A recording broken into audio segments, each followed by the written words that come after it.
صلی اللہ علی محمد صلی اللہ علیہ وسلم۔ اعوذ باللہ من الشیطان الرجیم، بسم اللہ الرحمن الرحیم۔ الذین ان مکناہم فی الارض اقاموا الصلاة وآتوا الزکاة وامروا بالمعروف ونہوا عن المنکر وَلِلَّهِ عَاقِبَةُ الْأُمُورِ وَإِن يُكَذِّبُوكَ فَقَدْ كَذَّبَتْ قَبْلَهُمْ قَوْمُ نُوحٍ وَعَادٌ وَثَمُودُ وَقَوْمُ إِبْرَاهِيمَ وَقَوْمُ لُوطٍ وَأَصْحَابُ مَدْيَنَ وَكُذِّبَ مُوسَى فَأَمْلَيْتُ لِلْكَافِرِينَ ثُمَّ أَخَذْتُهُمْ فَكَيْفَ كَانَ نَكِيرِ فَكَأَيِّن مِّن قَرْيَةٍ أَهْلَكْنَاهَا وَهِيَ ظَالِمَةٌ فَهِيَ خَاوِيَةٌ عَلَى عُرُوشِهَا وَبِئْرٍ مُّعَطَّلَةٍ وَقَصْرٍ مَّشِيدٍ أَفَلَمْ يَسِيرُوا فِي الْأَرْضِ فَتَكُونَ لَهُمْ قُلُوبٌ يَعْقِلُونَ بِهَا أَوْ آذَانٌ يَسْمَعُونَ بِهَا فَإِنَّهَا لَا تَعْمَى الْأَبْصَارُ وَلَكِن تَعْمَى الْقُلُوبُ الَّتِي فِي الصُّدُورِ۔ صدق اللہ العظیم۔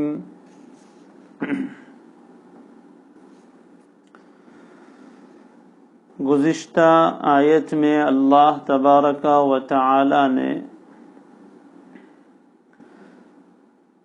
مومنوں کو مشرکین کے ساتھ جو جہاد کرنے کی اجازت دی اس کی حکمت بیان فرمائی تھی، اور کل تفصیل سے اس کا بیان گزر چکا،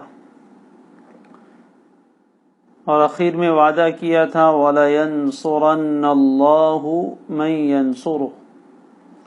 جو بھی آدمی اللہ کی یعنی اللہ کے دین کی مدد کرے گا، یقیناً اللہ تعالیٰ بھی اس کی ضرور مدد فرمائیں گے، یہ وعدہ تھا۔ اور اللہ نے اپنی دو صفت بیان فرمائی تھی، ان اللہ لقوی عزیز۔ یہ بھی یقینی بات ہے کہ اللہ تبارک و تعالی بڑے قوت والے ہیں، ساری قوتوں کا سرچشمہ وہی ہے، اور عزیز بڑے غلبے والے ہیں، کوئی اس پر غالب نہیں آ سکتا، وہ سب پر غالب ہیں۔ یہ بات بیان فرمائی تھی، اور اس کے پہلے والی آیت میں بھی فرمایا تھا وَإِنَّ اللَّهَ عَلَى نَصْرِهِمْ لَقَدِيرٌ۔ ایسے نہتوں کی، ایسے کمزوروں کی مدد کرنے پر اللہ پوری قدرت رکھنے والے ہیں، یہ بات بیان کی تھی۔ اب اس کے بعد والی آیت میں اللہ تبارک و تعالی نے ان لوگوں کی صفات بیان فرمائی ہے، کیسے مومنوں کی، ایسے مہاجروں کی جنہیں ان کے گھروں سے نکال دیا گیا، اللہ کیوں مدد نہ کرے، ضرور مدد کرے گا۔ کیوں؟ اس لیے کہ یہ ایسی صفات والے، ایسی خوبیوں اور کمالات والے لوگ ہیں کہ اگر اللہ انہیں اقتدار کی کرسی پر بٹھا دے، اللہ تعالیٰ انہیں زمین میں اقتدار عطا فرما دے، تو وہ عیاشیوں میں نہیں پڑ جائیں گے، ظلم و جور کو عام نہیں کریں گے، بلکہ وہ اگر اقتدار پر آ جائیں تو کیا کریں گے، اور مسلمانوں کو اقتدار پر آنے کے بعد کیا کرنا چاہیے، اسلامی حکومت کیسی ہوتی ہے، خلافت کا نظام کیسا ہوتا ہے، اس کو یہاں بیان فرمایا الذین ان مکناہم فی الارض۔ یہ وہ لوگ ہیں، یہ ایسے لوگ ہیں کہ اگر ہم انہیں زمین میں اقتدار عطا کرے. مکنہ یمکن تمکین، اس کے معنی قابو دے دینا، اقتدار دے دینا، حکومت دے دینا اور نظام حکومت ان کے حوالے کر دینا. تو اللہ فرماتے یہ یعنی کون؟ وہی جنہیں ان کے گھروں سے نکالا گیا تھا، وہ مہاجرین، حضور اور آپ کے صحابہ، یہ ایسے لوگ ہیں. ام مکناہم، اگر ہم انہیں اقتدار عطا فرما دیں. کہاں؟ فی الارض، زمین میں. زمین سے مراد پوری زمین بھی ہو سکتی ہے اور خصوصاً کوئی ایک ملک بھی ہو سکتا ہے، زمین کا کوئی خاص حصہ بھی ہو سکتا ہے جو شروع میں جزیرۃ العرب تھا. تو یہ ایسے لوگ ہیں کہ اگر ہم انہیں زمین میں اقتدار عطا کریں تو وہ کیا کریں گے؟ 4 کام کریں گے.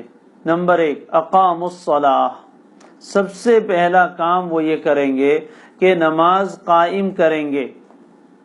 نماز قائم کریں گے یعنی اللہ تبارک و تعالی کی عبادت کا نظام صحیح کریں گے. اور نماز کا قائم رکھنا اور نماز کو قائم کرنا یہ صرف محض ایک عبادت نہیں ہے، بلکہ پورے نظام حیات کی اصلاح ہے، عقیدے کی اصلاح ہے، عمل کی اصلاح ہے اور اپنے دل کے تعلق کی اصلاح ہے. اور جس کا دل بنا اس کا پھر سارے اعمال صحیح ہو جاتے ہیں. تو اقاموا الصلاۃ، وہ نماز کو صحیح معنی میں قائم رکھیں گے. جب نماز قائم ہوگی تو نماز کے لیے اذانیں بھی ہوں گی. اذان ہوگی تو اس میں اللہ کی کبریائی کے اور اللہ کی توحید کے زمزمے اور نغمے ہوں گے. ہر جگہ تکبیر اور تحلیل کی صدائیں بلند ہوں گی اور پورا نظام صحیح قائم ہوگا. الذین ان مکناہم فی الارض اقاموا الصلاۃ، تو سب سے پہلا کام وہ یہ کریں گے کہ نماز قائم رکھیں گے. معلوم ہوا نماز اتنی اہم ترین چیز ہے، اتنی اہم ترین چیز ہے کہ اقتدار پر آتے ہی سب سے پہلا کام جو قرآن فرما رہا ہے وہ اقامت صلاۃ، کہ یہ لوگ جب اقتدار پر آئیں گے تو نماز صحیح معنی میں قائم رکھیں گے، یعنی عبادات کا نظام ٹھیک ہو جائے گا. دوسرا کام کیا کریں گے؟ وَآتَوْا الزَّكَاةَ، اور زکوٰۃ ادا کریں گے اور زکوٰۃ کا نظام صحیح قائم کریں گے. زکوٰۃ کا نظام جب صحیح ہوگا تو پھر مسلمانوں کا بیت المال، جس کو سرکاری خزانہ کہہ لیجئے، وہ بھرے گا اور اس کا نظام ٹھیک ہوگا، یعنی وہ اس کے مستحق لوگوں تک پہنچے گا. نتیجہ یہ ہوگا کہ جب زکوٰۃ کا نظام صحیح قائم ہو جائے اور لوگوں کو ان کا حق پہنچتا رہے تو اس موقع پر پھر دنیا سے غربت دور ہوتی ہے، معاشی نظام صحیح ہوتا ہے، اکانومی سٹیبل ہو جاتی ہے اور پھر اس میں بحران نہیں ہوتا مالی اعتبار سے. ٹھیک نظام ہوگا، ہر غریب کے گھر تک اس کا رزق پہنچے گا، کوئی انسان اس ملک میں بھوکا نہیں سوئے گا. اور یہ صرف کہنے کی باتیں نہیں ہے، الحمدللہ تاریخ کے صفحات پر یہ چیزیں رقم ہے، لکھی ہوئی ہے کہ نظام حکومت جب خلافت راشدہ کا دور قائم ہوا، پوری حکومت میں ایک انسان بھی بھوکا نہیں تھا، بلکہ یہاں تک حال پہنچا کہ زکوٰۃ لینے والے نہیں ملتے تھے. وَآتَوُا الزَّكَاةَ، یہ نظام ٹھیک قائم ہوگا، کرپشن ختم ہوگا، بھرشٹاچار دور ہو جائے گا اور لوگ امانت داری کے ساتھ سب کا حق اس کو ادا کریں گے. تو اگر یہ لوگ حکومت پر آئے تو عبادات کا معاملہ بھی صحیح، وَآتَوُا الزَّكَاةَ، زکوٰۃ ادا کریں گے جس کے ذریعے سے دنیاوی امور بھی صحیح ہو جائیں گے، لوگوں کے حقوق ان تک پہنچیں گے، زکوٰۃ کا نظام ٹھیک قائم ہو جائے گا. یہ 2 کام کریں گے جس سے خود ان کی اصلاح بھی ہوگی، یعنی بدنی حقوق بھی ادا کریں گے، مالی حقوق بھی ادا کریں گے. اقتدار کے اور حکومت کے نشے میں آ کر اللہ کو بھول نہیں جائیں گے، عیاشی والی زندگی بسر نہیں کریں گے، بلکہ اللہ کی فرما برداری والی، اطاعت والی زندگی بسر کریں گے. اس لیے کہ نمازی آدمی جب صحیح معنی میں نماز قائم کرتا ہے تو خود نماز کا حال یہ ہے کہ ان الصلاۃ تنہا عن الفحشاء والمنکر، نماز خود انسان کو بے حیائی کے اور برائی کے کاموں سے روک دیتی ہے. لہذا ان کی زندگی کا نظام صحیح قائم ہوگا، عبادات صحیح ہوگی، مالیات کا نظام بھی صحیح ہو جائے گا. تیسرا کام کیا کریں گے؟ خود اپنی اصلاح پر اکتفا نہیں کریں گے، اس لیے کہ حکومت اب ان کے ہاتھوں میں ہے. امروا بالمعروف ونہوا عن المنکر، تیسرا کام یہ کریں گے کہ بھلی باتوں کا لوگوں کو حکم کریں گے. امر بالمعروف اپنی شان کے ساتھ وجود میں آئے گا. امر بالمعروف یعنی بھلائی کا حکم کرنا، اس کی بھی مختلف مراتب ہیں، ہم نے تو مرتبہ دیکھا ہی نہیں، ایسے دور میں پیدا ہوئے. نبی اکرم صلی اللہ علیہ وآلہ وسلم کی روایت ہے، حدیث شریف میں آپ نے فرمایا من رأى منکم منکرا فلیغیرہ بیدہ، سب سے بڑا درجہ منکر کو روکنے کا اور امر بالمعروف کا یہ ہے کہ اپنی طاقت کو استعمال کیا جائے، اور یہ طاقت حکومت کے پاس بہت اعلیٰ درجے میں ہوا کرتی ہے۔ جب انہیں اقتدار ملے گا، یہ اقتدار کی کرسی پر بیٹھیں گے، ان کے پاس پاور ہوگا، تو وہ اپنا پاور صحیح کام کے لیے استعمال کریں گے، لوگوں کو بھلی باتوں کی تلقین کریں گے، حکم کریں گے، آرڈر کریں گے۔ امر کا اصل معنی آرڈر ہے، جیسے حکومتیں آرڈر پاس کرتی ہے کہ یہ کام کرنا پڑے گا تو کرنا پڑتا ہے۔ حکومت جب قائم ہو جاتی ہے تو اس کے بعد پھر نظام کو بدلنا بہت آسان ہو جاتا ہے، چاہے وہ حکم اور حکومت کا آرڈر چاہے لوگوں کی سمجھ میں آئے یا نہ آئے، اس کو ماننا پڑے گا۔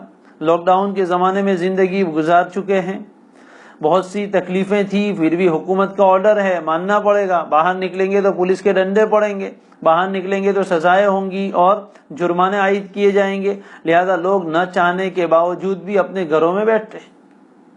باقی ممکن ہے کہ کوئی دکان بند کرے، ممکن ہے کہ لوگ اپنے گھروں میں ایسے مقید ہو کر رہے، لیکن حکومت کا آرڈر ہے، رہنا پڑے گا۔ تو جب حکومت اسلامیہ قائم ہوگی تو جتنی بھلی باتیں ہیں، اچھے کام ہے، ان کا آرڈر ہوگا۔ نماز کے وقت دکانیں بند کرنی پڑے گی، زکوٰۃ صحیح معنی میں ادا کرنی پڑے گی، تو امر بالمعروف کا صحیح طور پر نظام قائم ہوگا، جس کے ذریعے سے دوسروں کی بھی اصلاح ہوگی۔ وَنَهَوْا عَنِ الْمُنْكَرِ، اور چوتھا کام یہ کریں گے کہ برائی سے لوگوں کو روکیں گے۔ نتیجہ کیا ہوگا کہ سماج میں سے، ملک میں سے منکرات، برائیاں، جرائم، کرائم سب ختم ہو جائیں گے۔ کسی کی مجال نہیں ہوگی چوری کرنے کی۔ اگر کوئی چوری کرنے کی جرأت کرتا ہے تو پھر اس کا ہاتھ کاٹا جائے گا مخصوص شرائط کے ساتھ۔ کوئی ڈاکہ ڈالتا ہے تو ڈاکو اپنے انجام کو پہنچے گا، کوئی زنا کرتا ہے تو زانی کو اس کی سزا ملے گی، کوئی قتل کرے گا تو قتل سے روکنے کے لیے طاقت استعمال کی جائے گی۔ اسی طرح کوئی کسی کی عزت پر ڈاکہ ڈالے گا، عدالت فیصلہ سنائے گی۔ بہرحال یہ جتنے منکرات ہیں اور جتنی برائیاں ہیں اور جتنے کرپشن ہے، جتنے بھرشٹاچار ہے، ان سب چیزوں کو روکنے کے لیے نہوا عن المنکر۔ نتیجہ یہ ہوگا کہ اگر تھوڑا تصور کیا جائے ایسی حکومت کا، اللہ ہمیں اپنی زندگی میں ہماری ان آنکھوں سے یہ منظر دیکھنے کی توفیق عطا فرمائے کہ پورے ملک پر اللہ کی حکمرانی ہو اور ملک کا ہر باشندہ اللہ تبارک و تعالیٰ کے ساتھ اپنا تعلق صحیح قائم کیے ہوئے ہو، نماز کا نظام ٹھیک چل رہا ہو، کوئی آدمی بے نمازی نہ رہے، نہ کوئی مرد بے نمازی رہے، نہ کوئی عورت بے نمازی رہے، یہ دین کے اعتبار سے نظام صحیح قائم ہو۔ پھر زمین اپنی برکتیں نکالتی ہے، آسمان سے برکتیں اترتی ہیں، اللہ کی رحمتوں کا نزول ہوتا ہے۔ پھر یہ نماز کے ذریعے سے لوگوں کی اصلاح ہوگی، نتیجہ یہ ہوگا کہ لوگوں کے دل پلٹیں گے، سماج میں سے ظلم و جور دور ہوگا۔ دوسری طرف مالی نظام ٹھیک ہوگا، کہیں آپ کو کوئی بھوکا نظر نہیں آئے گا، کوئی ننگا نظر نہیں آئے گا، کوئی بھوک کی وجہ سے اور قرضوں کی وجہ سے آتم ہتیا کرتے ہوئے، خودکشی کرتے ہوئے لوگ نظر نہیں آئیں گے۔ روزانہ اخباروں میں یہ خبریں نہیں چھپے گی کہ آج فلاں نے خودکشی کر لی، فلاں نے اپنے چھوٹے بچوں کو مار کے خود بھی دوائی پی لی، اس طرح کی خبریں پھر نظر نہیں آئے گی، اس لیے کہ زکوٰۃ کا نظام صحیح قائم ہو جائے گا، سب لوگوں کو ان کا حق پہنچے گا، ظلم و جور کا نظام ختم۔ حکومتیں لوگوں سے مال لے گی لیکن غریبوں تک پہنچائے گی۔ زکوٰۃ کا فلسفہ یہ ہے کہ وَتُؤْخَذُ مِنْ أَغْنِيَائِهِمْ وَتُرَدُّ إِلَىٰ فُقَرَائِهِمْ، مالداروں سے مال لیا جائے گا اور غریبوں کو لوٹایا جائے گا۔ یہ نظام ہے اسلام کا، زکوٰۃ کا فلسفہ یہ ہے، تُؤْخَذُ مِنْ أَغْنِيَائِهِمْ وَتُرَدُّ إِلَىٰ فُقَرَائِهِمْ، مالداروں سے لیا جاتا ہے اور غریبوں کو دیا جاتا ہے۔ یہ زکوٰۃ کا نظام ہے۔ اور ابھی جو نظام چل رہا ہے وہ سودی نظام ہے، جس میں غریبوں کے پیٹ سے مال جاتا ہے اور امیروں کی تجوریاں بھرتی ہیں۔ یہ دونوں نظام کا واضح فرق ہے۔ اس وقت غریب لون لیتا ہے اور قرضے لیتا ہے اور اپنی محنت پسینے کی، خون پسینے کی کمائی کو جمع کرتا ہے تو کس میں؟ سود کے نام پر، انٹرسٹ کے نام پر، بیاج کے نام پر جمع کرتا رہتا ہے، اور بڑے بڑے ٹھیکیدار اور سرمایہ کار اپنا مال بینک میں رکھ کر آرام سے بیٹھے بیٹھے کھا رہے ہیں۔ غریب خودکشیاں کر رہا ہے اور امیروں کی تجوریاں بھر رہی ہے۔ اسلام اس نظام کو فروغ نہیں دیتا بلکہ اس کو توڑتا ہے، اور اس کے تو اللہ تعالیٰ کے ساتھ جنگ قرار دیا گیا۔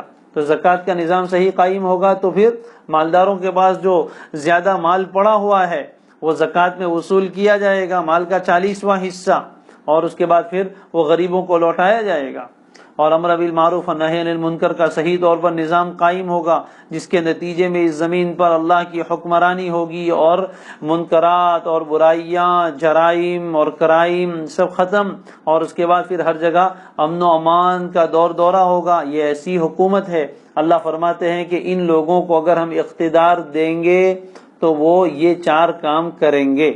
تو پھر جب یہ 4 کام کریں گے تو دنیا کا نظام صحیح ہو جائے گا۔ گویا حکومت کے اہل اور مستحق یہی لوگ ہیں، پھر ہم ان کی مدد کیوں نہ کریں، انہیں حکمرانی کیوں نہ دے؟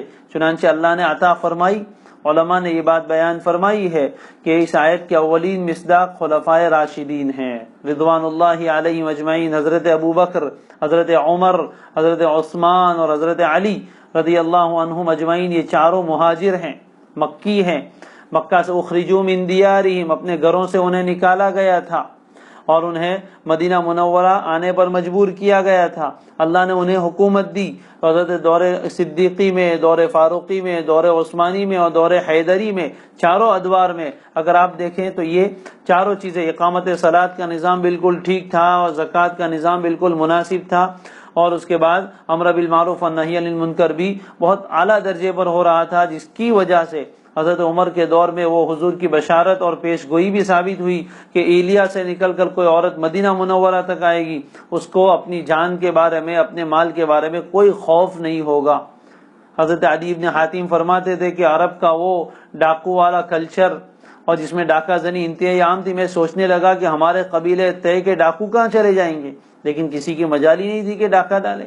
ایسا امن و امان قائم ہوا اور لوگوں کے حقوق علی وجہ الاتم پورے ہونے لگے۔ تو اس سے صحابہ کرام اور خصوصاً خلفائے راشدین کی فضیلت بھی ثابت ہوتی ہے کہ اللہ نے ان کی یہ 4 صفات بیان فرمائی ہیں۔ اور اس آیت میں کوئی ایک اجمالی طور پر اسلامی حکومت کا ایک خاکہ بھی پیش کر دیا گیا، ایک منصوبہ ہمارے سامنے پیش کر دیا گیا کہ جب یہ حکومت قائم ہوتی ہے تو پھر سماج انتہائی امن و امان کی زندگی بسر کرتا ہے۔ یہ جو آج کل خوف نظر آ رہا ہے اور بے حیائیاں اور برائیاں پھیلی ہوئی ہے، نہ عزت محفوظ ہے، نہ مال محفوظ ہے، نہ جانیں محفوظ ہیں، یہ سب چیزیں ختم۔ اللہ کی زمین پر اللہ کا نظام نافذ ہوتا ہے، اور یہ جو غریبی اور لوگوں کے ساتھ ظلم و زیادتی کا معاملہ ہے وہ بھی ختم۔ یہ ساری چیزیں وجود میں آتی ہے۔ جہاد کے ذریعے سے یہی خلافت کو قائم کرنا مقصود ہے، یہی توحید کی حکمرانی مقصود ہے کہ اللہ کے حقوق بھی ادا کیے جائے، بندوں کے حقوق بھی کامل طور پر ادا کیے جائے، یہی اس سے مقصود ہے۔ آگے فرمایا وَلِلَّهِ عَاقِبَةُ الْأُمُورِ، اور تمام امور کا انجام تو اللہ ہی کے اختیار میں ہے۔ الامور تمام کاموں کا، عاقبت کہتے ہیں انجام کو، تمام کاموں کا انجام تو اللہ ہی کے اختیار میں ہے، انجام کام کے بعد میں ہوتا ہے۔ یعنی اس آیت کا ایک مطلب علماء نے یہ بیان فرمایا ہے کہ اس وقت، یعنی جس وقت قرآن کی آیتیں نازل ہو رہی تھی تب بھی، اور جس وقت ہم یہ آیتیں پڑھ رہے ہیں تب بھی، حال یہ ہے کہ مسلمانوں کی حکومت کہیں قائم ہوتی ہوئی نظر بظاہر نہیں آ رہی ہے، اور اسی طرح کفار کا، مشرکین کا اور برے لوگوں کا غلبہ ہے، اور وہ ہر وقت اقتدار پر اور حکومت پر وہی ہے۔ تو یہ وقتی طور پر اگر انہیں حکومت ملی ہوئی ہے، وقتی طور پر انہیں غلبہ حاصل ہوا ہے، تو اس کے ذریعے سے دل چھوٹا کرنے کی ضرورت نہیں ہے۔ سارے کاموں کا انجام تو اللہ کے اختیار میں ہے، لہذا اللہ تبارک و تعالی اس بات پر پوری قدرت رکھتے ہیں کہ دوبارہ اس نظام کو پلٹا دے دیں اور یہ حکومت سے ان لوگوں کو ہٹائیں، اور اللہ اپنے نیک بندوں کے ہاتھوں میں حکومت کی باغ دوڑ تھما دے۔ یہ اللہ کے اختیار میں ہے، اللہ چاہے گا تو کر کے دکھائے گا، جیسے ماضی میں کیا ہے۔ جس وقت فرعون حکومت پر تھا وہ ایسا ہی شریر تھا، ایسا ہی فسادی تھا، اور موسیٰ علیہ السلام اور ان کی قوم تو انتہائی نہتی تھی، کمزور تھی، ان سے تو بےگار لیا جاتا تھا، لیکن اللہ نے حکومت کا پلٹا تختہ اور حکومت کا تختہ پلٹ دیا اور فرعون کو غرقاب کیا، اس کا لشکر ڈوب مرا، اور اس کی جگہ پر اقتدار اور حکومت موسیٰ علیہ السلام اور بنی اسرائیل کو دیا۔ وَكَذَلِكَ أَوْرَثْنَاهَا قَوْمًا آخَرِينَ، دوسری جگہ اللہ فرماتے ہیں اسی طرح مشرکین مکہ جو بڑے دندناتے پھرتے تھے اور اپنی سرداری اور چودراہٹ پر بڑا فخر کرتے تھے، چند ہی سال کے بعد دنیا نے یہ منظر دیکھا کہ وہ سب کے سب مسلمانوں کے ماتحت تھے اور مکہ مکرمہ پر اسلام کا جھنڈا لہرا رہا تھا اور اذان کی آوازیں وہیں سے بلند ہو رہی تھی۔ جس طرح اللہ نے انجام میں مسلمانوں کو اقتدار دیا وہ واپس بھی دے سکتا ہے، مایوس ہونے کی ضرورت نہیں ہے، ہاں صحیح معنی میں مثبت کوشش کرنے کی ضرورت ہے۔ اللہ تعالی ہم کو اس کی توفیق عطا فرمائے۔ اور یہ جو خلافت کا نظام ہے اس کے لیے ہمیں کم از کم دعا تو ضرور کرنی چاہیے کہ اللہ ہمیں یہ نظام دوبارہ دیکھنے کی توفیق دے اور اس نظام کو دنیا میں برپا کرنے کے لیے اپنی مقدور پر کوشش کرنے کی اللہ ہمیں توفیق عطا فرمائے۔ اور اپنے بارے میں اس سلسلے میں اللہ سے استغفار اور معافی بھی طلب کرتے رہنا چاہیے کہ ہمارے کوتاہی کی وجہ سے اور ہماری سستی کی وجہ سے آج دنیا یہ ظلم و جور دیکھ رہی ہے۔ اگر صحیح معنی میں خلافت قائم ہوتی تو انسان اس قدر پریشانی میں نہ ہوتے اور اس قدر لوگ گمراہی میں نہ مرتے، بلکہ ایمان کی حالت میں لوگ دنیا سے جاتے۔ اس سلسلے میں ہمیں استغفار بھی کرنا چاہیے۔ یہاں تک ایک مضمون ختم ہوا۔ آگے نبی اکرم صلی اللہ علیہ وآلہ وسلم کو تسلی دی جا رہی ہے، چنانچہ آپ کا دین اتنا حق، آپ کا وجود ہی حق کی واضح دلیل، اور آپ کو دیکھنے کے بعد بھی کوئی آدمی حق کو نہ دیکھ سکے، اس سے بڑا اندھا کون ہو سکتا ہے؟ اور قرآن کی ایسی واضح ترین آیتیں نازل ہو رہی ہے جو اتنے سالوں کے بعد ہم جیسے آدمی بیان کرے تو لوگوں کو سمجھ میں آ جائے۔ تو خود نبی اکرم صلی اللہ علیہ وآلہ وسلم کی زبان مبارک سے جب یہ آیتیں نکلتی تھی اور وہ سب اہل زبان تھے، عربی جاننے والے تھے، ان کے اوپر اس کی کتنی زیادہ تاثیر ہو سکتی ہے وہ ہم سوچ سکتے ہیں۔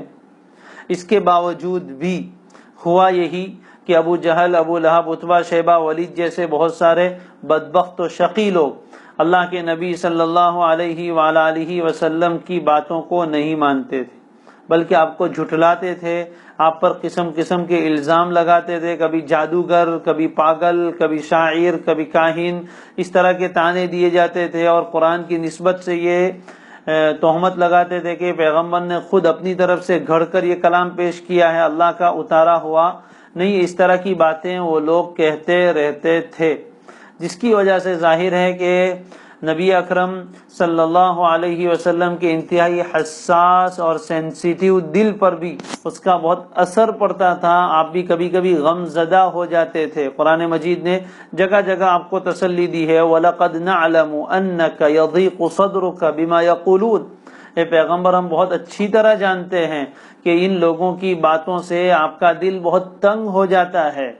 تو پیغمبر کا بھی سینہ کبھی تنگ ہوتا تھا، اور جب سینہ تنگ ہو جائے تو آدمی اپنے مشن پر آگے بڑھنے سے رک سکتا ہے۔ اللہ تبارک و تعالی جگہ جگہ قرآن مجید میں اپنے پیارے پیغمبر صلی اللہ علیہ وسلم کو تسلی دیتے ہیں اور آپ کو حوصلہ دیتے ہیں کہ یہ کوئی پہل بات نہیں۔ آگے کی آیت میں بھی یہی فرمایا ہے، وَإِن يُكَذِّبُوكَ فَقَدْ كَذَّبَتْ قَبْلَهُمْ قَوْمُ نُوحٍ وَعَادٌ وَثَمُودُ وَقَوْمُ إِبْرَاهِيمَ وَقَوْمُ لُوطٍ وَأَصْحَابُ مَدْيَنَ وَكُذِّبَ مُوسَىٰ۔ اور اے پیغمبر اگر یہ لوگ یعنی یہ مشرکین، آپ کے زمانے کے لوگ، اگر آپ کو جھٹلا رہے ہیں، آپ کی تکذیب کر رہے ہیں، آپ کی باتوں کو سچا ماننے کی بجائے جھوٹا کہہ رہے ہیں، تو کیا بات ہوئی؟ دل غمزدہ کیوں ہوتے ہیں؟ دل گرفتہ کیوں ہوتے ہیں؟ ملول اور رنجیدہ کیوں ہوتے ہو؟ اے میرے حبیب آپ کو رنجیدہ ہونے کی ضرورت نہیں۔ وَإِن يُكَذِّبُوكَ، اور اگر یہ لوگ آپ کو جھٹلا رہے ہیں تو کوئی بات نہیں، لا تحزن، غم نہ کیجئے۔ کیوں؟ اس کی وجہ آگے ہے، ان يُكَذِّبُوكَ شرط ہے، اس کی جزا محذوف۔ اور اگر یہ لوگ آپ کو جھٹلا رہے ہیں فلا تحزن، تب بھی آپ کو غمزدہ ہونے کی، رنجیدہ ہونے کی، دل گرفتہ ہونے کی، ملول ہونے کی ہرگز ضرورت نہیں ہے۔ کیوں؟ اس لیے کہ یہ کوئی دنیا میں پہل واقعہ پیش نہیں آیا ہے کہ آپ اللہ کے پہلے نبی ہیں جسے دنیا میں جھٹلایا جا رہا ہے۔ جتنے انبیاء آئے دنیا میں، ہمارے جتنے پیغمبر آئے، ان تمام کے تمام پیغمبروں کو ان کی قوموں نے جھٹلایا ہے۔ کوئی ایک پیغمبر بھی ایسا نہیں ہے کہ جس کو اس کی قوم نے نہ جھٹلایا ہو۔ یعنی جب کبھی دنیا میں پیغمبر آتے ہیں تو کچھ لوگ تو ایمان لاتے ہیں اور کچھ لوگ ایمان نہیں لاتے۔ کچھ لوگ ماننے والے ہوتے ہیں اور کچھ لوگ نہ ماننے والے، کچھ دوست بنتے ہیں کچھ دشمن بنتے ہیں، کچھ اپنے بن جاتے ہیں کچھ پرائے بن جاتے ہیں۔ یہ تو ہر نبی کے ساتھ ہوا ہے، لہذا آپ کے ساتھ بھی ہوگا۔ آپ ان کے حالات کو یاد کیجئے، اولو العزم پیغمبروں کو دیکھیے کہ ان کے ساتھ کیسا معاملہ ہوا۔ اگر آپ ان کے حالات کو سوچیں گے تو آپ کے لیے یہ برداشت کرنا آسان ہوگا۔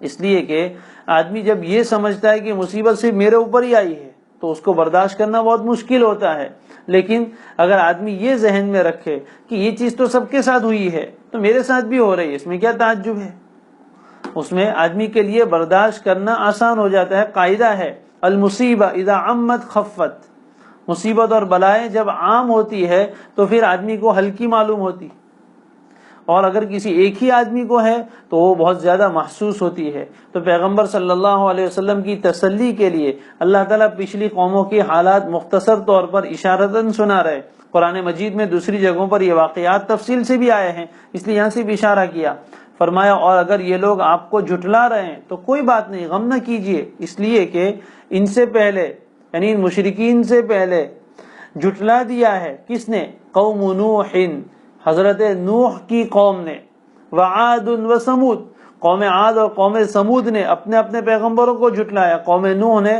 حضرت نوح کی تکذیب کی، قوم عاد نے حضرت ہود کو جھٹلایا، قوم سمود نے حضرت صالح کو جھٹلایا، وقوم ابراہیم، اور ابراہیم کی قوم نے بھی حضرت ابراہیم کو جھٹلایا، وقوم لوط، حضرت لوط کی قوم نے ان کو جھٹلایا، واصحاب مدین، اور مدین کے باشندوں نے حضرت شعیب کو جھٹلایا، وکذب موسیٰ، اور موسیٰ علیہ السلام کی بھی تکذیب کی گئی، ان کو بھی جھٹلایا گیا۔ اللہ نے کئی قوموں کے نام لیے، چنانچہ حضرت نوح علیہ السلام کے بارے میں قرآن مجید میں موجود ہے کہ انہوں نے 950 سال تک اپنی قوم کو دعوت دی، لیکن اتنی لمبی محنت کے بعد مشکل سے ایک روایت کے مطابق 80-82 آدمی ایمان لائے۔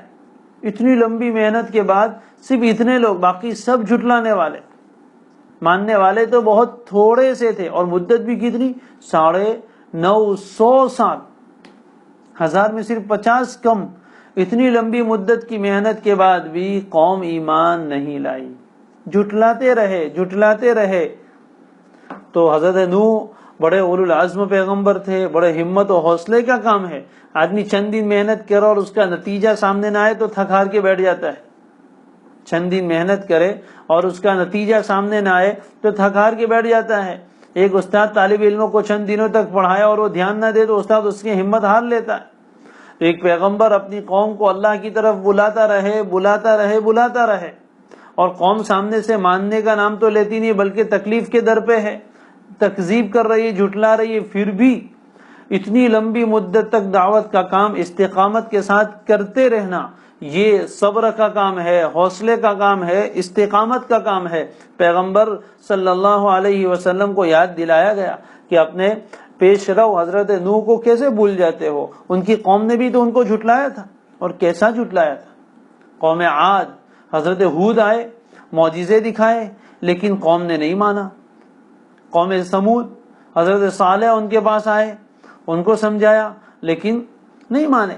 وقوم ابراہیم، حضرت ابراہیم جیسے جلیل القدر پیغمبر، ان کی قوم نے ان کو جھٹلا دیا۔ وقوم لوط، قوم لوط نے جھٹلا دیا اپنے پیغمبر کو۔ اصحاب مدین سے مراد حضرت شعیب کو 2 بستی کی طرف اللہ نے بھیجا تھا۔ پہلے مدین نامی ایک بستی والوں کے پاس رسول بنا کر بھیجا، انہوں نے بھی نہیں مانا، وہ بھی ہلاک ہوئے۔ پھر حضرت شعیب علیہ السلام کو ایکہ نامی ایک بستی میں بھیجا، گھنے جنگل والی بستی تھی۔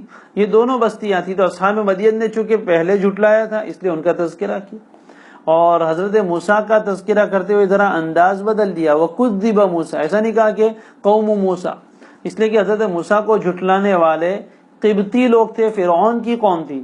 موسیٰ علیہ السلام کی جو قوم تھی اس کا نام تو تھا بنی اسرائیل، انہوں نے نہیں جھٹلایا تھا، انہوں نے تو اس پر ایمان لائے تھے۔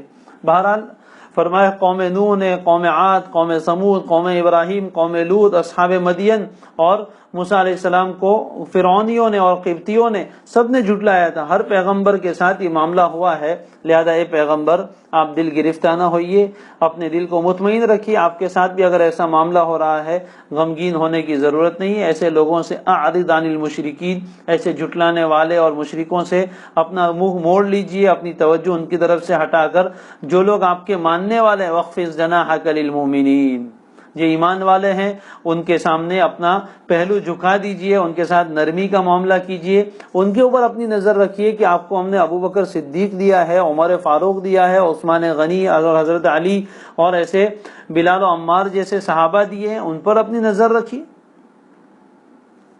ایک طرف تو آپ علیہ الصلوۃ والسلام کو تسلی دی گئی، اور اس کے ساتھ ساتھ یہ جھٹلانے والوں کو بھی الٹیمیٹم دے دیا گیا، ان کو بھی خطرے کی گھنٹی سنائی دے دی۔ وَكُذِّبَ موسیٰ کے بعد فرمایا فَأَمْلَيْتُ لِلْكَافِرِينَ ثُمَّ أَخَذْتُهُمْ فَكَيْفَ كَانَ نَكِيرِ۔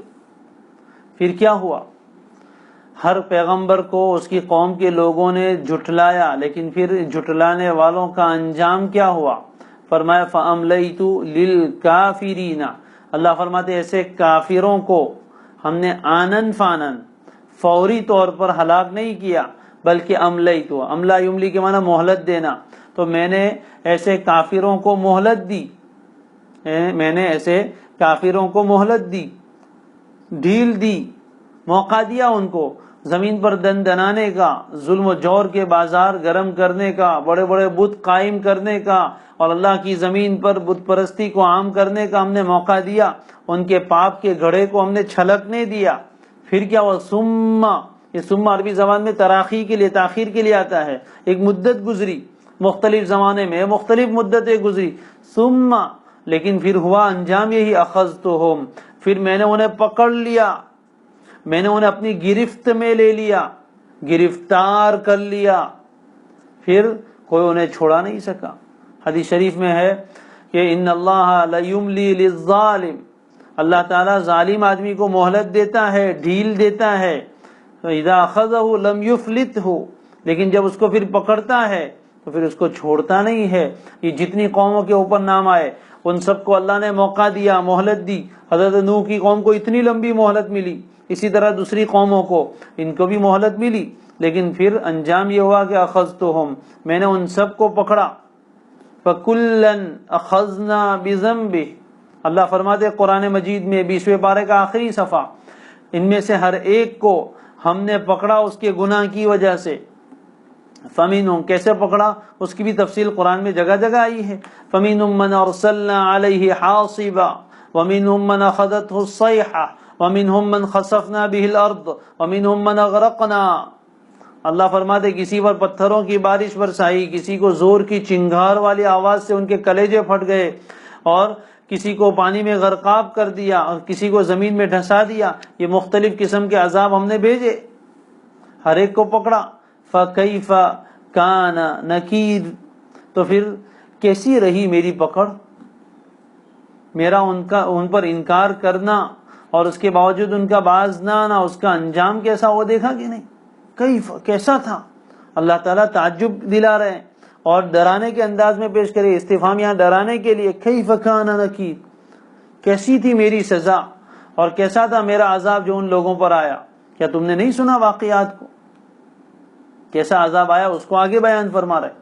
تو اس میں مشرکین مکہ کو بھی اور ہر زمانے کے ایسے مشرکوں کو اور ایسے ہٹ دھرمی کرنے والے لوگوں کو اللہ تعالیٰ متنبہ کر رہے ہیں، چوکنا اور الرٹ کر رہے ہیں کہ ابھی تم جھٹلا رہے ہو، دین حق کے ساتھ دشمنی کا معاملہ کر رہے ہو، لیکن اس دشمنی کا انجام اچھا نہیں ہے۔ پہلے بھی ایسا ہوا ہے، ہر زمانے کے لوگوں نے اپنے اپنے پیغمبروں کو اور دین حق کا انکار کر کے اس کو جھٹلایا، تو ہم نے فوری طور پر ان کی پکڑ نہیں کی، ان کو اور مہلت دی، ڈھیل دی، چانس دیا کہ آج نہیں تو کل، کل نہیں تو پرسوں، کبھی نہ کبھی حق کی طرف آ جائیں گے۔ لیکن جب ان لوگوں نے حد کر دی، قرآن کہتا ہے فَلَمَّا آسَفُونَا انتقمنا منہم، اللہ فرماتے جب ان لوگوں نے ہمیں مایوس کر دیا، یعنی سارے مواقع اور سارے چانس ہم نے ان کو دیے سدھرنے کے، حق کی طرف آنے کے، لیکن کسی بات کو نہیں مانے، کسی موقع سے فائدہ نہیں اٹھایا، تو بالآخر ہم مایوس ہو گئے کہ اب یہ لوگ ماننے والے نہیں ہے، تو پھر ہم نے انتقمنا، ان سے انتقام لیا، انتقامی اور بدلے کی کارروائی کی۔ اللہ ذو الانتقام بھی ہے۔ تو ان لوگوں کو ڈرایا گیا کہ پہلے لوگوں نے بھی جھٹلایا تھا اور اپنے پیغمبروں پر اپنی بالادستی ثابت کرنے کی کوشش کی تھی، اور تھوڑی مدت تک ہم نے ان کو مہلت دی، جس کی وجہ سے وہ سمجھ گئے کہ ہم ہی غالب ہیں، لیکن ایسا ہوا نہیں، یہ تو ہماری طرف سے ڈھیل تھی، یہ تو ایک تدبیر تھی، ایک قید اور مکر تھا۔ انہم یکیدون کیدا واکید کیدا، یہ لوگ بھی اللہ کے اور اس کے دین کے اور اس کے پیغمبر کے خلاف مکر کر رہے تھے، اور اللہ ڈھیل دے کر انہیں مکر کر دے رہا تھا کہ وہ یہ سمجھ رہے تھے کہ گویا ہم غالب آ رہے ہیں، ہم غالب آ رہے ہیں، حالانکہ وہ جال میں پھنستے جا رہے تھے۔ یہ ٹریپ تھا جس میں اللہ انہیں پھنسا رہے تھے، اپنے مال و دولت کے نشے میں اور اپنی قوت کے نشے میں یہ سمجھ رہے تھے کہ من اشد منا قوہ، ان قوموں میں سے کچھ نے تو یہ کہا تھا کہ ہم سے زیادہ طاقتور کون ہو سکتا ہے، ہمارے پاس طاقت ہے، ہمارے پاس پاور ہے۔ وہ اپنی طاقت کے اور اپنی فنکاری کے نشے میں سوار تھے۔ کسی قوم کے پاس طاقت بہت تھی، کسی کی جسمانی طاقت تھی، اور کوئی قوم معماری کے فن میں بہت آگے تھی۔ قوم سمود کے کھنڈرات آج بھی موجود ہیں۔ پہاڑوں کو تراش کر گھر بنانا، اس زمانے میں جب یہ مشین کا دور نہیں تھا، اللہ نے انہیں ہنر دیا تھا، پورے پہاڑوں کو تراش کر اس میں سے پتھر نکال کے اپنا گھر بنا لیتے تھے۔ تو یہ ساری صلاحیتیں ہم نے انہیں دی تھی۔ تہذیب ان کی بہت اعلیٰ درجے کی تھی، ان کا کلچر ہمارے مقابلے میں بہت اعلیٰ تھا۔ اس زمانے میں وہ بہت آرام کی زندگیاں بسر کرتے تھے اور بڑی جسم ان کے طاقت والے تھے۔ قرآن نے ایک جگہ کہا ہے کہ ما بلغوا معشار ما آتیناہم، ان قوموں کو ہم نے جو دیا تھا اس کے مقابلے میں 10واں حصہ بھی ان مشرکین کے پاس تو نہیں ہے۔ پھر کس بات پر اتنا رہے؟ جب اتنی طاقت والی قوموں کو، اتنی سمجھدار قوموں کو، اتنی فنکار قوموں کو ہم نے ہلاک کیا اور ان سب کو گرفتار عذاب کیا، تو کیا تم چھوٹ جاؤ گے؟ ہرگز نہیں۔ دیکھو ذرا کہ ان کا انجام کیسا ہوا۔ فَكَأَيٍّ مِّن قَرْيَةٍ أَهْلَكْنَاهَا وَهِيَ ظَالِمَةٌ، سو کتنی ہی ایسی بستیاں ہیں۔ کَأَيٍّ اصل میں کاف تشبیہ کا ہے، اور ایّن یہ ایک الگ کلمہ، یہ دو کلمے الگ الگ تھے، کاف اور ایّن، لیکن دونوں کو ملا کر ایک کر دیا، کَأَيٍّ ہو گیا، اور اب اس کا وہ تشبیہ والا معنی ختم ہو گیا، اور یہ تکثیر کے معنی میں، رب کے معنی میں آتا ہے، بہت ساری بستیاں۔ فَكَأَيٍّ مِّن قَرْيَةٍ، قریہ کہتے ہیں بستی کو، آبادی کو، سو کتنی ہی ایسی بستیاں ہیں، اہلکناہا، ہم نے انہیں ہلاک کر دیا تھا۔ کب؟ کیوں ہلاک کیا؟ وہی ظالمۃ، اس حال میں کہ وہ بستیاں ظلم کر رہی تھی۔ یہ مجاز ہے، بستیاں تو ظلم نہیں کرتی، بستی والے ظلم کرتے ہیں، لیکن بولنے کا طریقہ یہی ہے کہ پوری بستی کی طرف نسبت کر دی جاتی ہے، نسبت مجازن ہے۔ جیسے ہم بھی بولتے رہتے پورا گاؤں ایسا ہے، پورا گاؤں برا ہے۔ گاؤں برا نہیں ہوتا ہے، گاؤں کے رہنے والے برے ہو سکتے ہیں یا اچھے ہو سکتے ہیں، لیکن گاؤں تعبیر کر لیتے ہیں۔ تو اسی طرح فرمایا کتنی ہی ایسی بستیاں ہیں، اہلکناہا، جنہیں ہم نے ہلاک کر دیا تھا، درا حال ہے کہ وہ ظالم تھی، ظلم کے اوپر اتر آئی تھی، اور شرک سب سے بڑا ظلم ہے۔ ظلم کا لفظ بولا جائے تو سب سے پہلا تصور دماغ میں شرک کا آنا چاہیے، اس سے بڑھ کر اور کوئی ظلم نہیں۔ شرک یہ سب سے بڑا ظلم ہے، تو یہ شرک والا ظلم بھی تھا اور دوسرے مظالم بھی تھے۔ وہی ظالمۃ، تو کتنی ہی ایسی بستیاں ہیں جنہیں، یعنی بہت ساری ایسی بستیاں ہیں جنہیں ہم نے ہلاک کیا۔ وہی ظالمۃ، اس حال میں کہ وہ ظالم تھی، اللہ کی نافرمانی پر اتر آئی تھی، بغاوت پر اتر آئی تھی، شرک کر رہی تھی، کوئی ناپ تول میں کمی کر رہا تھا، کوئی غریبوں کے اوپر ظلم کر رہا تھا، مختلف مظالم ڈھا رہے تھے۔ اب حال کیا ہے؟ فَهِيَ خَاوِيَةٌ عَلَى عُرُوشِهَا، خاویہ، خوا یخویہ، خویہ یخوا، اس کے معنی دو آتے ہیں، ایک معنی آتے ہے گر پڑنا اور دوسرا معنی ہے خالی ہونا۔ دونوں ترجمہ، خاویہ بمعنی خالیہ بھی ہے اور خاویہ بمعنی ساقطۃ، گری ہوئی۔ عروش عرش کی جمع چھت کو بولتے ہیں، چنانچہ وہ بستیاں اپنی چھتوں پر گری ہوئی ہے۔ چنانچہ وہ بستیاں آج بھی کیسی ہے؟ خاویتن ای ساقطتن، گری پڑی ہے، تباہ و برباد ہو گئی، بنجر ہو گئی، ویران ہو گئی، کھنڈر بن گئی۔ کس طرح؟ علی عروشہا، اپنی چھتوں پر گری ہوئی۔ کس طرح؟ اس کا مطلب یہ ہے کہ ایک مکان ہوتا ہے اور اس کے اوپر اس کی چھت ہوتی ہے، اللہ تعالیٰ نے پہلے چھت نیچے گرا دی اور یہ سائڈ کی جو دیواریں تھی وہ اس کے اوپر گری، تو وہ اپنی چھتوں پر گری ہوئی ہے۔ فَهِيَ خَاوِيَةٌ عَلَى عُرُوشِهَا، یا دوسرا معنی وہ بستیاں آج خالی پڑی ہے، وہاں کوئی رہنے والا نہیں. کَأَلَّمْ يَغْنَوْا فِيهَا، وہاں جائے تو ایسا لگتا ہے کہ یہاں کبھی کوئی آباد ہوا ہی نہیں. حالانکہ ایک وقت تھا جب اس بستی میں چہل پہل تھی، ہر وقت لوگوں کی بھیڑ لگی رہتی تھی، بازار تھے، بہترین عمارتیں تھیں، لیکن بہت سی جگہوں پر اللہ نے ایسا عذاب ڈالا اور زمین کو ایسا سپاٹ کر دیا کہ اب وہاں کوئی جائے تو اس کو یوں لگے گا جیسے آج تک کبھی یہاں کوئی آباد ہوا ہی نہیں. حالانکہ ایک وقت تھا جب یہ بستیاں بھی ہماری بستیوں کی طرح بہت ہری بھری تھی اور یہاں بھی بہت لوگ آباد تھے، ہر وقت چہل پہل تھی اور لوگوں کی آمد و رفت ہوا کرتی تھی. لیکن اللہ کا عذاب آنے کے بعد اس کا حال یہ ہو گیا کہ اب بالکل خالی ہے، وہاں کوئی رہنے والا نہیں، اور چھتوں کے اوپر وہ بستیاں ابھی گری ہوئی ہے. اللہ تعالیٰ ان پچھلی قوموں کے حالات بیان فرماتا. اور کیا فرمایا؟ وَبِئْرٍ مُعَطَّلَةٍ، یہ بھی اس کا تعلق بھی فَكَأَيٍّ مِّن بِئْرٍ مُعَطَّلَةٍ، بئر کہتے ہیں کنویں کو، اور معطل یعنی بیکار چھوڑا ہوا. اور کتنے ہی یعنی بہت سارے بیکار پڑے ہوئے کنویں ہیں. اس لیے کہ جب لوگوں کی آبادی تھی تو آبادی میں رہنے والے لوگوں کو پانی کی ضرورت پڑتی ہے اور پانی کے لیے کنویں ہوتے ہیں، تو بڑے بڑے بہترین کنویں بنائے تھے. جب تک لوگ آباد تھے تب تک ان کنووں سے پانی نکالا جاتا تھا، لوگ استعمال کرتے تھے. لیکن جب لوگ ہلاک ہو گئے تو ظاہر ہے کہ جب پانی پینے والا ہی کوئی نہیں رہا تو کنواں کا پانی کون استعمال کرے؟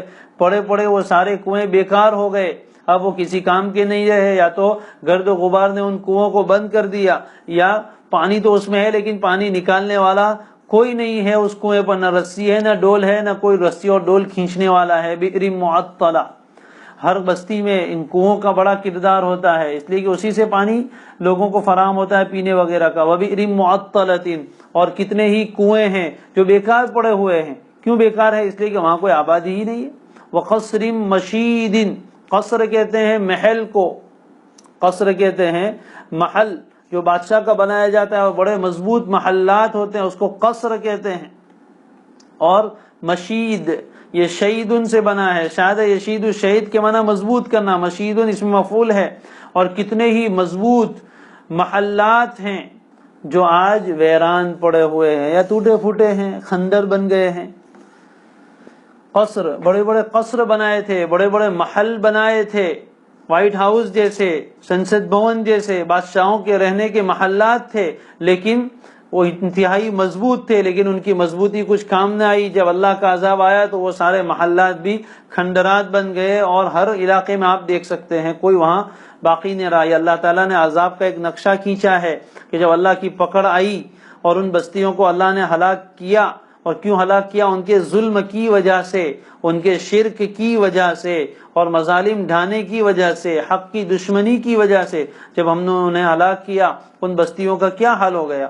آج تم اپنی اس ترقی پر اور ان فلک بوس عمارتوں پر اور بڑے بڑے ٹاور بنا کر لوگ فخر کر رہے ہیں کہ یہاں برج خلیفہ ہے اور وہاں وہ مکہ ٹاور ہے اور وہاں فلاں بننے والا ہے اور سب سے اونچا ٹاور ہمارے ملک میں ہے. اس پر لوگ فخر کر رہے ہیں جیسے پچھلی قومیں کیا کرتی تھی. لیکن جب اللہ کا ایک عذاب کا جھٹکا آتا ہے یہ ساری فلک بوس عمارتیں زمین بوس ہو جاتی ہے، آسمان کو چھونے والی عمارتیں زمین پر گر جاتی ہے، کوئی نام و نشان باقی نہیں رہتا ہے. ان چیزوں میں، ان کی چمک میں اپنے آپ کو مشغول کر کے اور اس کے غرور میں آ کر حق کی دشمنی چھوڑ دو، یہ سب چیزیں کچھ کام نہیں آئے گی. تمہارے ایٹم اور تمہاری طاقتیں سب اللہ کے عذاب کے سامنے ڈھیر ہو کر رہ جائے گی. یہ پچھلے واقعات تمہارے سامنے موجود ہیں. آگے اللہ نے غور کرنے کی دعوت دیا. فَلَمْ يَسِيرُوا فِي الْأَرْضِ فَتَكُونَ لَهُمْ قُلُوبٌ يَعْقِلُونَ بِهَا أَوْ آذَانٌ يَسْمَعُونَ بِهَا. سارا یسیر سیرن کے معنی چلنا، سفر کرنا، سیر و تفریح کرنا اردو میں بولتے ہیں. کیا بھلا یہ لوگ زمین میں سفر نہیں کرتے؟ کیا یہ لوگ زمین کی سیر و تفریح نہیں کرتے؟ یعنی کرتے ہیں، سب کو پتا ہے. چنانچہ مکہ مکرمہ تو ایسی بستی تھی وہاں بے آب و گیا میدان ہے، انسانوں کی معیشت کی کوئی چیز وہاں موجود نہیں تھی. ان کی پوری معیشت، ان کی پوری اکانومی اور روزگار چلتا تھا تو سفر پر، تجارتی سفر کرتے تھے. قرآن مجید نے سورہ قریش لإیلاف قریش میں ان کے سفروں کا تذکرہ کیا ہے. چنانچہ ایک سفر ان کا ملک شام کی طرف ہوتا تھا اور ایک سفر ملک یمن کی طرف ہوتا تھا، اور ان کے درمیان میں یہ جو پچھلی بستیاں ہیں، پچھلی قومیں جو آباد تھی وہ بستیاں وہی ہیں.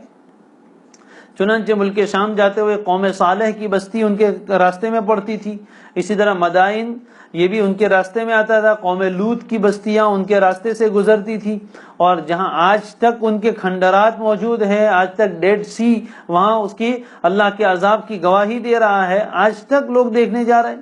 اس زمانے میں یہ مکہ کے مشرکین بھی سفر کرتے تھے اور یہ سب چیزیں اپنی آنکھوں سے دیکھتے تھے اور انہیں پتہ بھی تھا، اور یہ واقعات اتنے عام تھے کہ ہر آدمی کی زبان پر تھے، بار بار سننے کا موقع ملتا تھا۔ اس زمانے میں پچھلی قوموں کے واقعات لوگ سناتے تھے، اور قصے کہانی کا رواج تو عربوں میں بہت زیادہ تھا۔ اس زمانے میں اس طرح کی سوشل میڈیا اور یہ چیزیں نہیں تھی کہ جس میں اپنا وقت گزارتے ہو، رات کو جب فرصت سے بیٹھتے تو یہ سارے واقعات اور کہانیاں اور داستانیں سنائی جاتی، تو یہ سب چیزیں سنتے تھے۔ پچھلی قوموں کے واقعات کانوں سے سنتے بھی تھے، ان کے کھنڈرات آنکھوں سے دیکھتے بھی تھے، لیکن عبرت حاصل نہیں کرتے تھے۔ اللہ یہ فرماتے ہیں توبیخ کے طور پر، دھمکانے کے طور پر، کیا یہ لوگ زمین میں سفر نہیں کیے؟ فَتَكُونَ لَهُمْ قُلُوبٌ، کہ جس کے نتیجے میں ان کے پاس ایسے دل ہوتے، يَعْقِلُونَ بِهَا، جس سے کچھ سوچتے، جس سے کچھ سمجھتے، عقل لاتے۔ دیکھتے تو ہیں سب کچھ، تحقیق بھی بہت کرتے ہیں، لیکن کچھ سمجھتے نہیں، اس سے کوئی عبرت نہیں لیتے ہیں، اور ان چیزوں کی ہلاکت کو ایک آسمانی حادثہ سمجھ لیتے ہیں، حالانکہ بات ایسی نہیں ہے۔ ان چیزوں کو دیکھ کر عبرت پکڑنی چاہیے، اور انہیں عبرت کی آنکھوں سے اور عبرت کی نگاہ سے دیکھنا چاہیے، لیکن یہ لوگ صرف سیر و تفریح کے طور پر دیکھ کر چلے آتے ہیں، وہاں عیاشیاں کر کے چلے آتے ہیں، مزے کر کے چلے آتے ہیں، اور یہ کہتے ہیں یہاں یوں ایسا تھا، یہاں ایسا تھا، اور اس کے ایک ایک بال کی کھال نکالتے ہیں کہ یہ قوم کی انجینئری ایسی تھی اور انہوں نے اس طرح اس کو تعمیر کیا۔ ان چیزوں سے بحث ہوتی ہے، حالانکہ دیکھنا یہ چاہیے تھا کہ اتنی مضبوط عمارت بنانے والی قومیں کہاں چلی گئی، کیوں ان پر عذاب آیا، وہ کیوں ہلاک ہو گئی۔ اگر یہ غور کرتے تو ہدایت پر آتے، اللہ کی طاقت کا انہیں یقین پیدا ہوتا، لیکن جو کرنے کا کام ہے وہ تو نہیں کرتے۔ اللہ وہی فرماتے افلم یسیروا فی الارض، کیا یہ لوگ زمین میں چلتے پھرتے نہیں ہیں؟ گویا قرآن نے دعوت دی ہے دوسری جگہ، قل سیروا فی الارض فانظروا کیف کان عاقبۃ المکذبین، اے پیغمبر لوگوں سے کہیے کہ زمین میں سیر و تفریح کرو، چلو پھرو، جا کر دیکھو کہ جھٹلانے والے لوگوں کا انجام کیسا ہوا۔ یہ دیکھنے کی اللہ نے دعوت دی ہے۔ اگر کوئی آدمی اس لیے سیاح بنتا ہے، اس لیے ٹورسٹ بنتا ہے، اس لیے سفر کرتا ہے دنیا کے مختلف خطوں کا اور مختلف آبادیوں کا کہ وہاں کی چیزوں کو دیکھ کر اللہ کی قدرت کو یقین رکھوں اور اس کو عبرت حاصل کروں، تو اس کے لیے سفر کرنا عین عبادت ہے۔ بہت سی مرتبہ جگہوں کے اثرات ہوتے ہیں، مختلف جگہوں پر جانے کے بعد وہاں ایک انسان کے دل پر خاص کیفیت پیدا ہوتی ہے۔ کوئی آدمی اس لیے سفر کرتا ہے، علامہ ابن الجوزی رحمہ اللہ بہت بڑا عالم گزرے ہیں، وہ فرماتے ہیں کہ میں سفر حج پر نکلا، اس زمانے میں ڈاکہ زنی کا معاملہ بہت زیادہ ہوا کرتا تھا، میرے دل میں بہت خوف تھا ڈاکوؤں کا کہ کہیں راستے میں لوٹ نہ لیا جاؤں۔ میرا گزر ہوا بڑے اونچے اونچے پہاڑوں کے پاس سے، جب ان پہاڑوں کو میں نے دیکھا تو میرے دل میں اللہ کی عظمت ایسی آ گئی کہ پھر ساری چیزوں کی عظمت دل سے نکل گئی، پھر کسی چیز کا ڈاکو کا بھی خوف نہیں رہا۔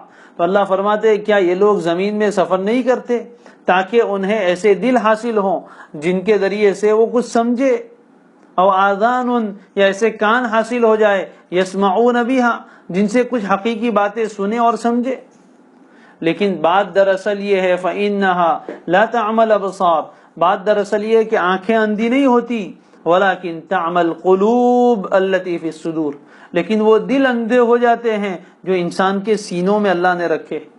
یعنی یہ دل کا اندھاپا ہے، ظاہری آنکھوں سے تو دیکھ رہے ہیں لیکن اس سے کوئی عبرت نہیں لے رہے، واقعات سن رہے ہیں لیکن اس سے کوئی عبرت نہیں لے رہے، تو یہ دل کا اندھاپا ہے۔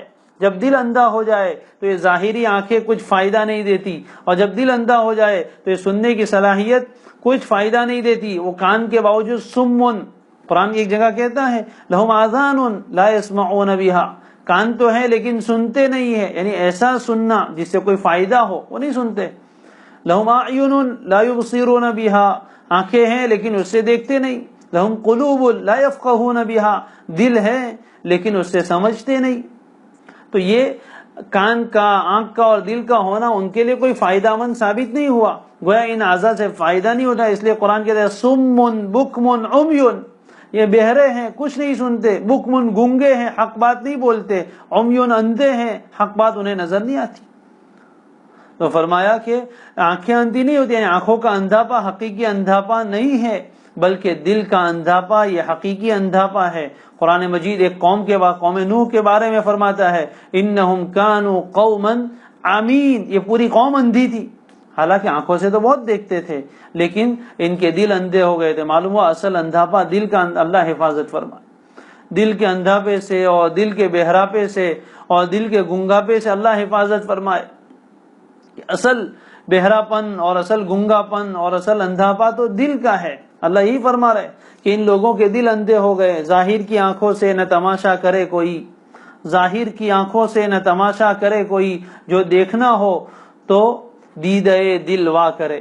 جو دیکھنا ہو تو دیدہ دل، دیدہ کہتے ہیں آنکھ کو، آنکھ کی، دل کی آنکھ کو کھول کر پھر دیکھے تو پھر پتہ چلے گا کہ کیا چیزیں ہیں. بہرحال اللہ تعالیٰ نے یہ بات بیان فرمائی، ان لوگوں کو تنبیہ بھی فرمائی، ڈانٹ بھی پلائی کہ زمین میں چلتے ہیں پھرتے ہیں، دیکھتے ہیں سارے منظرات کو، اور پچھلی قوموں کی چیزیں ابھی آج کل کے زمانے میں بہت کھود کھود کے نکالتے ہیں. مختلف ملکوں میں، کہیں مصر میں اور کہیں سندھ میں، مختلف پچھلی قوموں کی آبادیاں زمین سے کھود کر نکالی جا رہی ہیں، اور اس کے بارے میں سوشل سائنس میں اور ایس میں اسکولوں میں بچوں کو پڑھایا جاتا ہے کہ ہاں فلاں موقع پر یہ قوم آباد تھی، ان کی تہذیب ایسی تھی، ان کے مکانات بنانے کا طریقہ ایسا تھا، ان کی گٹر لائن ایسی تھی. کیا کیا چیزیں ہم نے بھی بچپن میں اسکولوں میں پڑھی، آپ بھی پڑھتے ہوں گے یا پڑھ چکے ہوں گے. یہ ساری چیزیں پڑھائی جاتی ہے، لیکن اس سے جو مقصد ہے وہاں تک ان کی رسائی نہیں. بس اسی پر بحث کرتے ہیں اور اسی لیے کھود کرید کرتے ہیں. اور پچھلی تاریخی چیزوں کے لیے ایک پورا محکمہ ہے، پورا ایک شعبہ ہے جو یہی کام کرتا ہے کہ پرانی تہذیبوں کو کھود کرید کر نکالنا اور ان کی چیزوں کو معلوم کرنا، اس میں غور کرنا، یہ ساری چیزیں ہیں. لیکن اس سے جو فائدہ ہونا چاہیے وہ فائدہ وہ حاصل نہیں کرتے، عبرت کی نگاہوں سے نہیں دیکھتے. حالانکہ ایک ایک چیز کا ان کو علم ہوتا ہے، کون سی قوم کہاں آباد تھی، کتنے سال پہلے تھی، اور ان کے مکانات کا سسٹم کیسا تھا، آگے کا کمرہ ان کا کیسا ہوتا تھا، اور برتن کیسے استعمال کرتے تھے. پتہ نہیں کیسی کیسی باریک باریک چیزیں وہ نکال کر لاتے ہیں. لیکن یہ قومیں کیوں ہلاک ہوئی، یہ زمین کے نیچے کیوں چلی گئی، یہ کیسے تباہ ہوئی، کس نے تباہ کیا، کیوں تباہ کیا، یہ وہ سوالات ہیں جو انسان کے دل میں حقیقت میں پیدا ہونے چاہیے، لیکن ان لوگوں کے دلوں میں نہیں ہو رہے. مکہ والوں کا بھی یہی حال تھا اور آج کی قوموں کا بھی یہی حال ہے. پچھلی کتنی قومیں تباہ ہوئی، دنیا میں کتنے انقلابات آئے، کون تختے پر بیٹھا اور کون حکومت کے تخت سے اتارا گیا، اور یہ سب چیزیں کیوں ہوئی. ان تاریخ کی باتوں سے عبرت لینا چاہیے لیکن وہ نہیں لیتے. اس لیے علماء فرماتے ہیں کہ جغرافیہ پڑھنا اور اس طریقے کے ایس میں جو چیزیں آتی ہے، اگر کوئی آدمی اس کو عبرت کے لیے پڑھیں اور اس کے ذریعے سے یہ نتائج حاصل کریں تو اس کے لیے عبادت ہے. لیکن اس طور پر نہ پڑھا جاتا ہے نہ پڑھایا جاتا ہے، بلکہ اس کو بس ایک تفریح کے لیے اور نالج کے لیے، معلومات کے اضافے کے لیے پڑھایا جاتا ہے، یا کسی اور دنیاوی مقصد کے لیے پڑھا جاتا ہے، یا صرف فن حاصل کرنے کے طور پر پڑھا جاتا ہے، معلومات کا لوگوں پر دھاک بٹھانے کے لیے پڑھا جاتا ہے، تو اس کا کوئی فائدہ نہیں ہے. بہرحال جب دل کی آنکھیں کھلی ہوں تو انسان اس سے عبرت حاصل کرتا ہے اور اللہ کی قدرت کو معلوم کر کے اس کے سامنے جھکتا ہے. اللہ تبارک و تعالی دل کے اندھاپے سے ہم سب کی حفاظت فرمائے، دل کی ویرانی سے اللہ بچائے، دل کی آبادی عطا فرمائے. جب دل بیدار ہوتا ہے تو پھر انسان کی زندگی کا مزہ ہی کچھ اور ہوتا ہے. علامہ اقبال کے الفاظ میں دعا کر لے، یا رب درون سینہ دل با خبر بے دے، یا رب درون سینہ دل با خبر بے دے. اقبال یہ کہہ رہے، اے میرے رب ہمارے سینے میں ایسا دل دے جو ہر وقت باخبر ہو، غافل نہ ہو. یا رب درون سینہ دل با خبر بے دے، در بادا نشارا می نگرم آ نظر بے دے. شراب میں دیکھوں، شراب کا جام دیکھوں اور اس میں چھپا ہوا نشہ مجھے نظر آ جائے، ایسی نگاہ عطا فرما دے. یعنی چیز کے ظاہر کو دیکھوں اور اس سے باطن کی طرف چلا جاؤں، چیز کے ظاہر کو دیکھ کر اس کی حقیقت تک میں پہنچ جاؤں، ایسی نگاہ تو مجھے عطا فرما دے۔ یہ اللہ سے مانگنا پڑتا ہے۔ دل ایک عجیب مخلوق ہے، زندہ بھی ہوتا ہے، مردہ بھی ہوتا ہے، صحت مند بھی ہوتا ہے، بیمار بھی ہوتا ہے، بینا بھی ہوتا ہے، نابینا بھی ہوتا ہے، سننے والا بھی ہوتا ہے اور بہرا بھی ہوتا ہے، دل سیدھا بھی ہوتا ہے، الٹا بھی ہو جاتا ہے، سفید اور منور بھی ہوتا ہے اور سیاہ اور کالا بھی ہو جاتا ہے۔ قرآن مجید نے اور احادیث نے دل کی ایک عجیب باتیں اور حقائق ہمارے سامنے واضح کیے ہیں۔ چیزیں ان کو سمجھنے کی ضرورت ہے۔ دنیا کے ہارٹ اسپیشلسٹ یہ جانتے ہیں کہ کتنی رگیں دل میں جاتی ہے اور کہاں سے خون کتنا پمپ ہوتا ہے اور کہاں بلاکیج ہے اور کہاں دل کام کرنا چھوڑتا ہے۔ ان چیزوں سے تو دنیا بہت بحث کرتی ہے، لیکن قرآن ہمیں یہ سمجھاتا ہے کہ دل کے اندر بھی ایک چیز ہے۔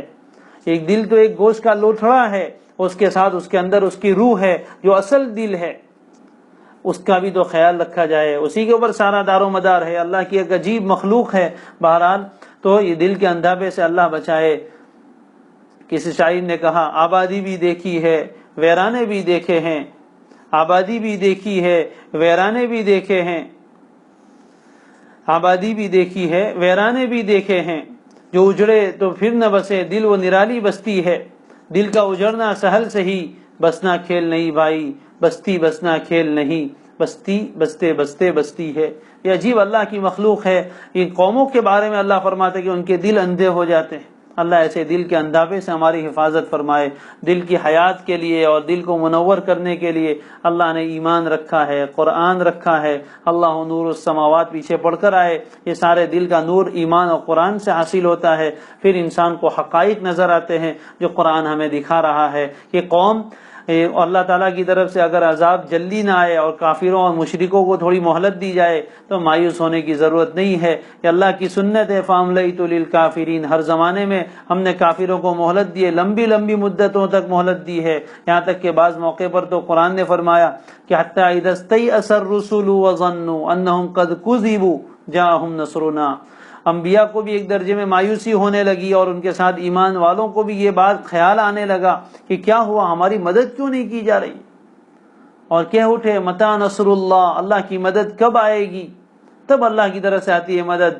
الا ان نصر اللہ قریب۔ یہ ہمارے لیے بھی تسلی ہے، حضور کے لیے بھی تسلی ہے، اور اسی کے ضمن میں نہ ماننے والوں کے لیے، جھٹلانے والوں کے لیے، کافروں کے لیے، مشرکوں کے لیے، اللہ کے دشمنوں کے لیے تنبیہ ہے، الٹیمیٹم ہے، اور انہیں چوکنا کرنے کے لیے ایک الارم بجایا جا رہا ہے۔ کاش کے کانوں تک یہ باتیں پہنچے اور دلوں کے اندھاپے دور ہوں اور اللہ کی اس تنبیہ کو تنبیہ سمجھ کر انسان چوکنا ہو جائے، غفلت کی نیند چھوڑے، اللہ کی طرف رجوع کرے۔ یہی قرآن کی دعوت ہے۔ اللہ اس دعوت کو صحیح معنی میں دوسروں تک پہنچانے کی ہمیں توفیق عطا فرمائے۔ وآخر دعوانا ان الحمد للہ رب العالمین۔ سبحان اللہ وبحمدہ، سبحانک اللہم وبحمدک، نشہد ان لا الہ الا انت ونستغفرک ونتوب الیک۔